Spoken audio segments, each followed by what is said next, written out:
யோர்தான் ஆறு தென்மேற்கு ஆசியாவில் ஓடுகிற ஒரு ஆறு ஆகும். இது சாக்கடலுக்குள் விழுகிறது. இந்த ஆறு 251 கிலோமீட்டர், அதாவது 156 மைல் நீளம் கொண்டது.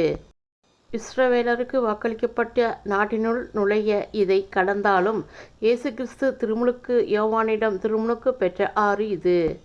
பழைய ஏற்பாட்டில் இருந்து புதிய ஏற்பாடு வரை யோர்தான் நதி கிறிஸ்துவத்தில் நம்ப முடியாத குறிப்பிடத்தக்க இடமாக இருந்து வருகிறது. இறை இயேசுவில் பிரியமான சகோதர சகோதரிகளே, இப்போது யோர்தான் நதி எத்தனை முறை பிரிந்தது என்பது பற்றியும், எதற்காக பிரிந்தது என்பதை பற்றியும், யோர்தானின் சிறப்புக்கு காரணம் என்ன என்பதை பற்றியும் தெரிந்து கொள்ளலாமா? யோர்தான் ஆறு 3 முறை பிரிந்தது என்பதை நாம் திருவிவிலியத்தின் மூலம் அறிந்துள்ளோம்.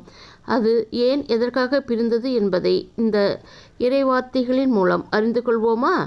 முதல் முறை யோசுவா 3வது அதிகாரம் 13, 15, 16, 17 இறைவார்த்தைகள். உலக அனைத்தின் ஆண்டவரது உடன்படிக்கை பேழையை தூக்கிச் செல்லும் குருக்களின் காலடிகள் யோர்தான் நீரில் பட்டவுடன் தண்ணீர் பிரிந்து போகும். மேற்புறத்திலிருந்து ஓடிவரும் தண்ணீர் குவியலாக நிற்கும் என்றார். உடன்படிக்கை பேழையை தூக்கிச் சென்ற குருக்கள் யோர்தானை அடைந்தனர். அவர்கள் காலடிகள் யோர்தான் நீரின் விளிம்பில் நனைந்தவுடன் மேற்புறத்திலிருந்து ஓடிவந்த யோர்தான் நீர் வெகு தொலைவில் நின்றது. அறுவடை நாட்களில் இந்த நதி கரை புரண்டு ஓடும்.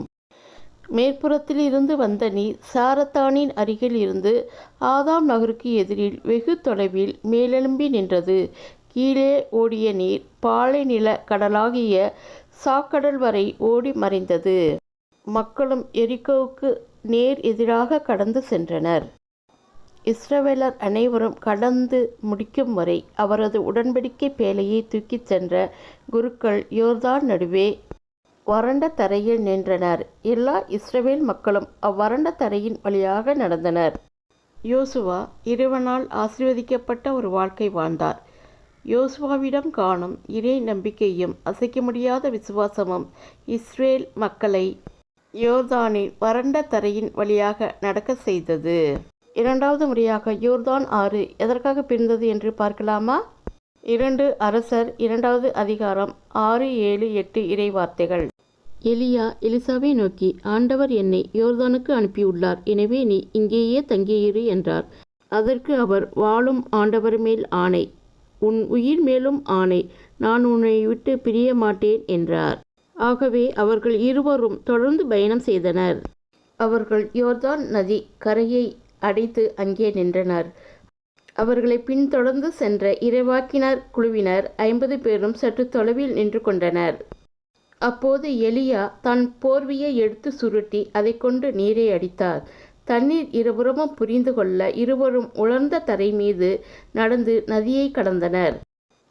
3ஆம் முறையாக யோர்தான் நதி பிரிந்தது எதற்காக என்று பார்க்கலாமா? 2 அரசர் 2வது அதிகாரம் 13, 16 இறைவார்த்தைகள். மேலும் அவர் எலியாவிடமிருந்து விழுந்த போர்வையை எடுத்துக்கொண்டு திரும்பிச் சென்று யோர்தான் கரையில் நின்றார். பின்னர் அவர், எலியாவின் கடவுளாகிய ஆண்டவர் எங்கே இருக்கிறார் என்று சொல்லிக்கொண்டே எலியாவிடமிருந்து விழுந்த போர்வையினால் தண்ணீரை அடித்தார். அப்படி அடித்தவுடன் தண்ணீர் 2ஆக பிரிய எலிசா அக்கறைக்கு சென்றார். யோர்தான் நதி விசுவாசத்தினாலும் நம்பிக்கையினாலும் 2ஆக பிரிந்தது என்று திருவிவிலியத்தில் உள்ள இறை வார்த்தைகள் மூலம் அறிந்து கொண்டோம். இப்போது தொழுநோய் தீர்த்த யோர்தான் நதி பற்றி தெரிந்து கொள்ளலாமா? 2 அரசர்கள் 5வது அதிகாரம் 10, 14 இறை வார்த்தைகள். திருவிவிலியத்தில் சிறிய தேசத்தின் தளபதியான நாமான் என்பவருக்கு தொழுநோய் வந்தது. நாமான் தன் குதிரைகளுடனும் தேருடனும் எலிசா வீட்டு வாயில் முன் வந்து நின்றார். எலிசா அவரை கண்டு, நீ போய் யோர்தான் நதியில் 7 தரம் முழுகி எழுந்தால் உன் குஷ்டம் குணமாகும் என்று கூறினார்.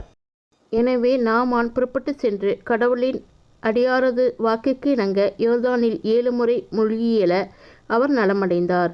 அவரது உடல் சிறு பிள்ளையின் உடலைப் போல மாறினது.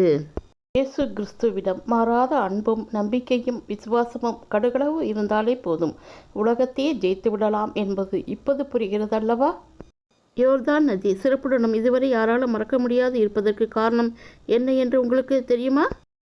நம்முடைய தந்தையாகிய இயேசு கிறிஸ்து திருமுழுக்கு பெற்ற இடம். மத்தேயு 3வது அதிகாரம் 13, 14, 15 இறைவார்த்தைகள். இயேசு யோவானிடம் திருமுழுக்கு பெற கலிலேயாவிலிருந்து யோர்தானுக்கு வந்தார். யோவான், நான் தான் உம்மிடம் திருமுழுக்கு பெற வேண்டியவன், நீரா என்னிடம் வருகிறீர் என்று கூறி தடுத்தார். இயேசு, இப்போது விட்டுவிடும், கடவுளுக்கு ஏற்புடையவை அனைத்தையும் நாம் நிறைவேற்றுவதுதான் முறை என பதிலளித்தார். அதற்கு யோவானும் இணங்கினார். இப்படியாக இஸ்ரவேலருக்கு வாக்களிக்கப்பட்ட நாட்டினுள் நுழைய இதை கடந்தாலும் இயேசு கிறிஸ்து திருமுழுக்கு யோவானிடம் திருமுழுக்கு பெற்ற ஆறு இது என்பதாலும் யூதா மற்றும் கிறிஸ்துவ வரலாற்றில் இந்த ஆறு முக்கிய பங்கு வகிக்கிறது. இப்படியாக யோர்தான் நதி காலத்தால் அழிக்க முடியாத சிறப்புகளை பெற்று விளங்குகிறது. இந்த வீடியோ உங்களுக்கு பிடிச்சிருந்தால் லைக் பண்ணுங்கள், ஷேர் பண்ணுங்கள். உல்டா உலகத்தை சப்ஸ்கிரைப் பண்ண மறந்துடாதீங்க. நன்றி, வணக்கம். இயேசுவுக்கே புகழ், மரியே வாழ்க.